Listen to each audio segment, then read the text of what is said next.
Hello friends, आप सबका एक बार फिर से स्वागत है आपके अपने फेवरेट किस्से, कहानियों और कविताओं के संदूक में, जिसका नाम है हिना की कलम से। दोस्तों, आज मैं अपने पिटारे से आपके लिए एक स्वरचित कहानी लेकर आई हूँ जिसका शीर्षक है शीशम का पेड़। तो आइए सुनते हैं। लकड़ी का दरवाज़ा खुला और गाड़ी ने आंगन में प्रवेश किया। राहुल ने गाड़ी का दरवाज़ा बड़े ही जोश से खोला और चारों ओर देखने लगा। अरे मोना, आओ ना बाहर, आओ ना मोना। मोना ने गॉगल्स आंखों पर चढ़ाए और गर्वित के साथ कार से उतरी। देखो ना मोना, देखो, इसी आंगन में मैं बड़ा हुआ हूँ। पापा के साथ यहाँ पे मैं क्रिकेट खेलता था। और ये झूला तो देखो, इस झूले पर शाम को माँ मुझे रोज दूध देती थी। और इधर आओ, ये गुलाब की हज है। पता है, पूरे एरिया में ऐसे गुलाब कहीं नहीं है। और आज भी देखो कितने गुलाब खिले हैं यहाँ। अगल बगल वाले लोग देखने आते थे। कितना शांत वातावरण है यहाँ। तुमको मालूम है, पापा ने अपनी सारी सेविंग्स लगा दी थी इस घर को बनाने में। शुरू से चाहते थे कि उनका एक शिमला में घर हो, और बड़े प्यार से इस घर का नाम उन्होंने आशियाना रखा था। हमारे सपनों का आशियाना। कितना सुंदर है ना यहाँ सब कुछ। अरे मैं ही बोले जा रहा हूँ, तुम भी तो कुछ बोलो। कैसा लग रहा है ये, कैसा लगा ये घर? इस मकान की डील कब फिक्स होनी है? मोना, ये मकान नहीं है, ये मेरे माँ और पापा का घर है, उनके सपनों का आशियाना है। ओहो Rahul, over excitement is not good for health. देखना कहीं बीपी ना शूट हो जाए। कम ऑन गर्वित। मोना ने 5 साल के गर्वित को गोद में उठाया और अंदर चली गई। राहुल को लगा जैसे किसी ने जहरीला डंक मार दिया हो उसे। एक माँ, पापा और वो ही तो था जो उसके अपने थे। वो मतलब उसका बचपन का साथी, उसका सच्चा दोस्त। माँ की गोद, पापा की उंगली, कुछ भी तो नहीं जानता था वो। बस अनाथ आश्रम में आते जाते लोगों को देखता था और उनके मुंह से ही सुनता था माँ पापा जैसे शब्द। बस 5 साल की उम्र तक एक विशंबर बाबा की ही तो गोद जानता था वो रोज रात में उसे कहानियाँ सुनाते जिनमें फरिश्ते होते थे। तभी उसके जीवन में माँ और पापा आए, बिल्कुल उन्हीं कहानी वाले फरिश्तों की तरह। तभी पीछे से भीमा ने आवाज़ दी, अरे साहब, हाँ, वो गाड़ी से सामान निकाल कर आपके कमरे में रख दिया है, आप अंदर जाइए, वो गीज़र ऑन कर दिया है। तुम अंदर चलो, मैं आता हूँ, ज़रा अपने दोस्त से तो मिल लूँ। आपका दोस्त? हाँ, तुम चलो, मैं आता हूँ। राहुल पीछे दौड़ कर गया। लहलहाता शीशम का पेड़। उसे याद है जिस दिन पापा उसे अनाथालय से लाए थे, उस दिन ये भी आया था। पापा ने उसे गोद में बैठाकर और इसे ज़मीन में रोकते हुए कहा था, राहुल, ये तुम्हारा दोस्त है, सबसे पक्का दोस्त। तुम इसको रोज़ पानी देना और इससे ढेरों बातें करना। देखना, ये बड़ा होकर तुम्हें छाया देगा और तुम्हारा सबसे बड़ा हमदर्द और सबसे मजबूत साथी बनेगा। राहुल उसके पास गया और उसने जैसे ही उसका तना छुआ, मानो सारी यादें ताज़ा हो उठी हों। जैसे वो भी पूछ रहा था, कैसे हो दोस्त? इतने दिन बाद आए, क्यों छोड़ के चले गए मुझे अकेला? राहुल सकपका गया, उसका दिल जोर से धड़कने लगा। तभी अंदर से मोना ने आवाज़ दी, अगर इमोशनल ड्रामा ख़त्म हो गया हो तो प्लीज़ अंदर और ये सूटकेस खोलो। राहुल ने उसे सहलाया और अंदर चलाया। लगता है इसका लॉक ठीक करवाना पड़ेगा। तभी गर्वित बोला, पापा ये दादू दादी का घर है, वो यहाँ रहते थे। राहुल ने सूटकेस छोड़कर उसे प्यार से गोद में ले लिया और बोला, हाँ बेटा, ये हमारा घर है। मैं जब आपकी तरह छोटा था ना, तब मैं यहाँ रहता था। आप यहाँ खेलते थे पापा? हाँ, मैं यहाँ बहुत खेलता था। और आप भी खेलोगे ना यहाँ पे? प्रॉमिस पापा, प्रॉमिस। आज शाम को हम दोनों मिलके खूब सारा क्रिकेट खेलेंगे। ओके पापा। खाना खाकर मोना और गर्वित सो गए, पर राहुल को एक एक चीज़ याद आ रही थी। वो वापस वहीं आकर शीशम के पेड़ के चबूतरे पर बैठ गया। उसे याद आ रहा था कि माँ कैसे उसके पीछे पीछे दौड़ती थी। रुक जा राहुल, रुक जा बेटा, खाना खा ले। इस पेड़ के गोल गोल चक्कर मत लगा राहुल, मुझे चक्कर आने लगते हैं। अच्छा माँ, यही तो मेरा बेस्ट फ्रेंड है और यही तो बचाता है मुझे इस गंदी सी लौकी की सब्जी से। राहुल आजा बेटा, मेरे घुटने दर्द करने लगते हैं। राहुल को कानों में उसकी माँ की आवाज़ कौंध रही थी। राहुल ने कानों को जोर से बंद कर लिया, पर यादें हैं कि पीछा ही नहीं छोड़ रही थी। पापा रोज इस पेड़ के नीचे न्यूज़पेपर पढ़ते थे और इसी पेड़ के नीचे उसे रोज कहानियाँ सुनाते थे। अकबर, बीरबल, तेनाली रामा, सब जैसे उसके आगे घूमने लगा। कैसे देखते देखते हम चारों लोग एक बंधन में बन गए थे। अक्सर माँ चिल्लाती थी, देख कोई भूत या चुड़ैल तो नहीं रहती इस पेड़ पर जो हमेशा यहीं बैठा रहता है। और मैं हंसकर बोलता, सब तो डरती हैं आपसे, कौन आएगा मेरे पीछे? और कैसे आएंगी जब तक आप यहाँ हो? और माँ चिढ़ जाती। माँ भी जानती थी और मेरा दोस्त भी जानता था कि मैं यहाँ क्यों बैठता था, क्योंकि इस पेड़ से बगल वाली काजल की खिड़की जो खुलती थी, श्रीवास्तव अंकल की बेटी काजल, हम दोनों साथ में पढ़ते थे। मैं जानता था कि वो मुझे बहुत प्यार करती है और वही तो मुझे बटर चिकन खिलाती थी और अक्सर छुप छुप के मेरे लिए अच्छा खाना लाती थी।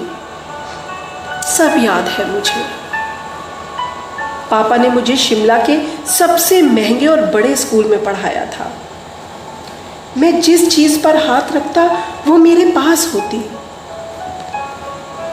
शायद खून का रिश्ता ही सब कुछ नहीं होता। जो रिश्ते दिल से जुड़े हुए होते हैं वो शायद ज़्यादा मजबूत होते हैं। समय पंख लगाकर उड़ता गया और मैं एम्बिशियस होता गया। मैं हायर स्टडीज़ के लिए लंदन चला गया। लंदन जाने के बाद पता चला कि माँ को कैंसर हो गया है। मेरी इतनी महंगी पढ़ाई, माँ का इलाज, पापा ने सब अकेले कैसे मैनेज करा होगा। जब भी मैं पूछता तो पापा बोलते, यहाँ सब ठीक है, तू पढ़ाई पर ध्यान दे। मेरा लास्ट सेमेस्टर था। माँ की हालत बहुत क्रिटिकल थी। वो मुझे देखना चाहती थी, पर पापा ने मुझे नहीं बुलाया क्योंकि वो मुझे डिस्टर्ब नहीं करना चाहते थे। वो जानते थे कि मेरा सपना है यहाँ से ऑनर्स करना। मैं जब माँ के से बात करना चाहता या उनसे पूछता तो वो कोई ना कोई बहाना बना देते। वो सो रही है, कीमो पे गई है। और जिस दिन मेरे हाथ में डिग्री थी, उस दिन आशीर्वाद देने वाले वो हाथ नहीं थे। मेरी बलाई लेने वाले वो हाथ अब ऊपर उठ चुके थे। मैं वापस आया तो माँ की तस्वीर पर चढ़े हार को देखकर चौंक गया। पापा ने बताया कि वो तेरा इंतज़ार इसी पेड़ के नीचे बैठकर करा करती थी और यहीं उसने आखिरी सांसें ली।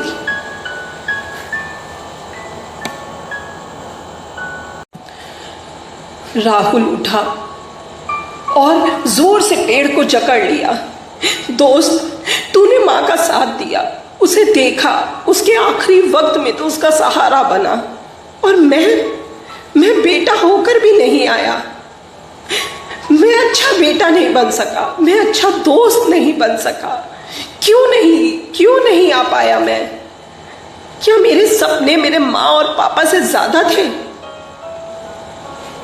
तभी भीमा ने पीछे से आकर बोला, साहब चाय पी लीजिए। राहुल ने छुपकर आंसू पोंछे और अंदर आ गया। जैसे ही आकर वो चेयर पे बैठा, तभी मोना ने कर्कश आवाज में बोला, तो ब्रोकर कब आएगा? राहुल को लगा कि जैसे वो जोर से चीखे और बोले, कोई ब्रोकर नहीं आएगा, पर वो ऐसा नहीं कर पाया। ये उसके संस्कार थे या वो हिम्मत नहीं कर पा रहा था अपनी बॉस की बेटी को उल्टा जवाब देने का? मोना, ये कोई इलेक्ट्रॉनिक आइटम नहीं है जो झट से बिक जाए। ये घर है, मेरे माँ पापा का घर। तो मोना, मैं इसे बेचना नहीं चाहता। तो तुम यहाँ ड्रामा करने आए थे लंदन से, और तुमने तो कहा था कि हम उसे बेचकर अपनी नई फर्म में इन्वेस्ट करेंगे। देखो राहुल, वो तुम्हारे रियल पेरेंट्स नहीं थे। तुम तो ऐसे इमोशनल हो रहे हो जैसे मोना, वो मेरे पेरेंट्स थे, वो मेरे सब कुछ थे। उन्होंने मेरे लिए सब कुछ दांव पे लगा दिया था, और तुम कितनी आसानी से कह रही हो कि भूल जाऊं मैं उन्हें। अच्छा, तो ये मत भूलो कि आज तुम जहां पर भी हो वहां मेरी वजह से हो।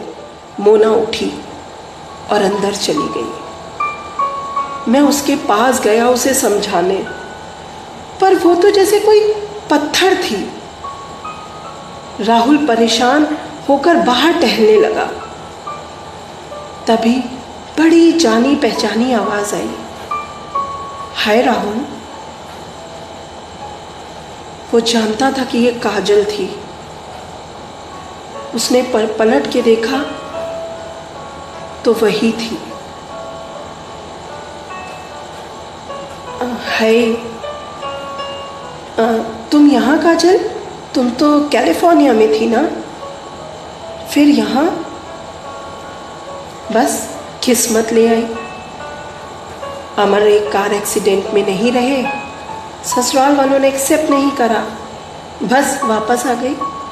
और तुम कैसे हो? अच्छा हूँ। चलो अच्छा है। घर बेचने आए हो? हाँ, नहीं, क्यों? मेरे शब्द गले में फंस गए थे। मैंने बात टाली और अंदर आ गया। मैं उससे आंखें चुरा रहा था जिसके साथ मैं घंटों बैठा करता था। मोना और गर्वित सो गए थे, मैं भी लेट गया। पर इतना थके होने के बाद भी मुझे नींद क्यों नहीं आ रही थी? कितनी शांत लग रही थी काजल, वैसी ही सुंदर और सीधी। मुझे पता था कि वो मुझसे बहुत प्यार करती है। मुझे याद है जब उसने मुझे रोका था लंदन जाने से, और मैंने उससे कहा था कि मेरे सपने तुमसे बहुत अलग है, और माँ के जाने के बाद मेरा मन नहीं लगता यहाँ। मुझे लंदन में एक बहुत बड़ी फर्म में मेरा कैंपस सिलेक्शन हो गया था। पापा ने मुझसे कहा था कि काजल से शादी करके लंदन शिफ्ट हो।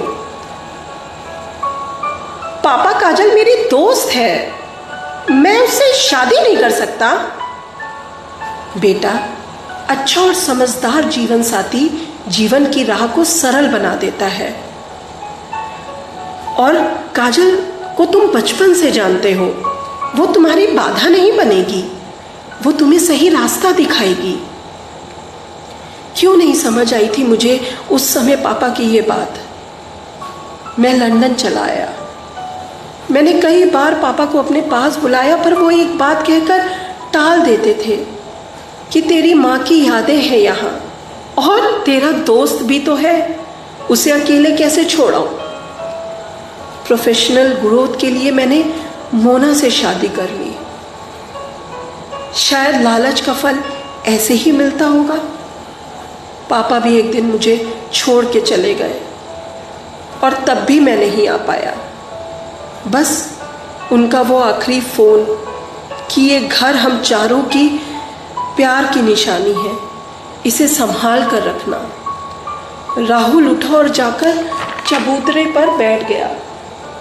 उसने नज़र घुमाकर देखा तो जैसे शीशम का पेड़ भी कह रहा हो, मत बेचो इस घर को राहुल, मत बेचो। चैनी सी हो रही थी। वो दौड़ के गया और अपने दोस्त से पूछने लगा, दोस्त, क्यों मैं इस घर को बेचने के लिए मजबूर हो रहा हूँ? मैं नहीं छोड़ना चाहता तुम सबको। मेरी यादें हैं यहाँ और तुम हो यहाँ। सब मुझे गलत समझते हैं और मैं गलत हूँ। क्यों नहीं कह पा रहा मैं मोना से कि मैं ये घर नहीं बेचना चाहता? तुम तो जानते हो ना मुझे, समझते हो ना मुझे। क्या कायर हूं मैं, डरपोक हूं मैं? बस मैं कुछ समझ नहीं पा रहा हूं। तभी उसे ऐसा लगा जैसे शीशम का पेड़ कह रहा हो, नहीं राहुल, तुम कायर नहीं हो, बस सही समय पर फैसले लेने में झिझकते हो। उठो राहुल, तुम कर सकते हो। मेरे दोस्त, मैं हमेशा तुम्हारे साथ हूँ और रहूँगा। इस घर से तुम्हारी हर मीठी यादें जुड़ी हैं, माँ, पापा और काजल की। और मैं भी तो हूँ। मत छोड़ के जाओ मुझे, मत जाओ राहुल। राहुल उस पेड़ के नीचे लेट गया। उसे ऐसा सुकून मिला जैसे अपनी माँ की गोद में मिलता था। उसे लगा जैसे माँ कह रही हो, राहुल, ये घर तेरा है, ये दोस्त तेरा है, तेरे हर सुख दुख का राजदार, हमारी मीठी यादों का घरौंदा है ये। सोचते सोचते सुबह हो गई। उसकी आंख खुली तो देखा मोना सर पे फोन लेकर खड़ी थी। ब्रोकर का फोन है और तुम फोन क्यों नहीं लेकर जाते हो? और मैंने इस पेड़ की भी बात कर ली है, वो हमें 2.5 लाख इस पेड़ का भी देगा और डील मैंने डन कर दी है। बस ये फोन लो और उसको बुला के पैसे ले लो। राहुल ने फोन लिया और बोला, ये घर बिकाऊ नहीं है, ये घर मेरा है और मेरे सपनों का आशियाना है। मोना, तुम्हारी फ्लाइट शाम की है, तुम जा सकती हो। मैं और गर्वित यहीं रहेंगे अपने इस दोस्त के साथ। तभी अचानक एक ठंडी हवा बह गई। शीशम के पेड़ से कई पत्तियां राहुल के ऊपर गिर गई, जैसे वो कह रहा हो, थैंक यू दोस्त। तो ये थी एक कहानी, शीशम का पेड़। आशा करती हूँ कि आप सबको ये कहानी ज़रूर पसंद आई होगी। कुछ रिश्तों की बॉन्डिंग बहुत अलग होती है, तो यही बॉन्डिंग शीशम के पेड़ और राहुल में थी। अगर आपको पसंद आई हो तो लाइक, शेयर और सब्सक्राइब ज़रूर करिएगा। फिर मिलती हूँ अपनी नई रचना के साथ। तब तक के लिए धन्यवाद।